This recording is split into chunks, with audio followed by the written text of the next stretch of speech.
Андромеда SP тобына жататын спиральды галактика және оны құс жолына ең жақын орналасқан галактика деп айта аламыз. Андромеда галактикасы біздің құс жолынан 2,5-5 еседе үлкен. Ең алғаш рет Андромеда туралы 10 ғасырдағы парсы астрономы Ас-Суфидің еңбектерінен кездестіре аламыз. Ас-Суфи ең бірінші Андромеданы кішкентай бұлт ретінде сипаттаған болатын. Ал Андромеданың галактика екенін дәлелдеген неміс астрономы Симон Мариус болатын.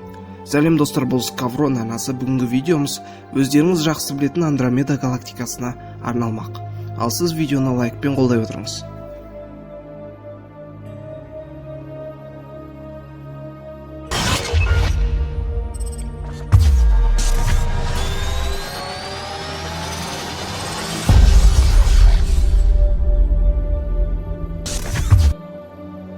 Андромеда галактикасын М31 деп те атайды.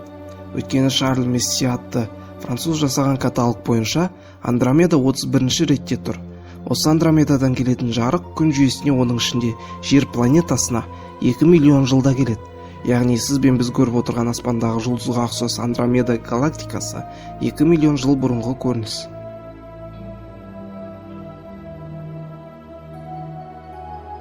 Андромеда галактикасын құс жолын сияқты галактика серіктері айналып жүреді.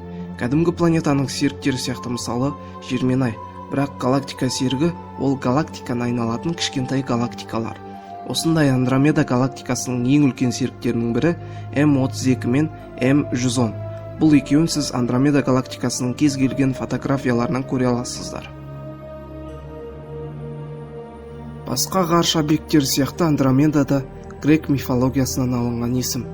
Грек мифологиясы бойынша Андромеда Кассиопеяның және Эфиопия патшасы Кефейдің қызы. Мифология бойынша Андромеда өте сұлу қыз болып сипатталады. Сұлулығына ғашық болған Персей онымен бірге өмірінің соңғы сәттерін өткізгісі келеді деп баяндалады грек мифологиясында. Көріп отырғандарыңыздай, бұл жерде Кефей, Кассиопея және Персейлер де әрқайсысы аспан денелерінің есімі. Андромеда галактикасы құс жолымен бір галактикалар орталығында немесе тобында орналасқан. Айлы аспаннан Андромеданы бақылауыш құралсыз ашық көзбен оңай бақылай аласыз.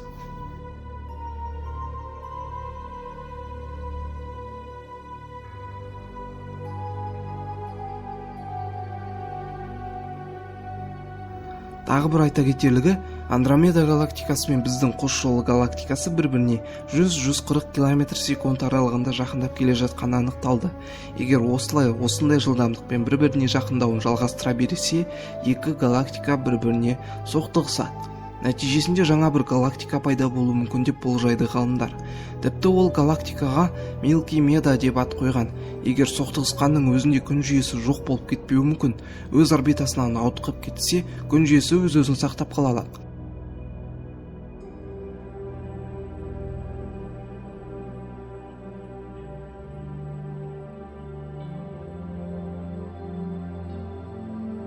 Не дегенмен екі галактиканың соқтығысуына әлі миллиардтаған жылдар бар. Ал оған дейін жер тұрғындары галактикадан галактикаға көшіп кете алатындай технология ойлап табар. Видео ішінде өте маңызды ақпараттар болғанын айтқымыз келеді. Егер терминдер түсініксіз болса, қайта қарап шығыңыз. Ал біз видеомызды аяқтаймыз. Егер ұнаса, әрине лайк, ал бізден жаңа видеолар күтіңіздер. Скавронның ең бастысы қазақ тіліндегі ВК парақшасына тіркелуді ұмытпаңыздар.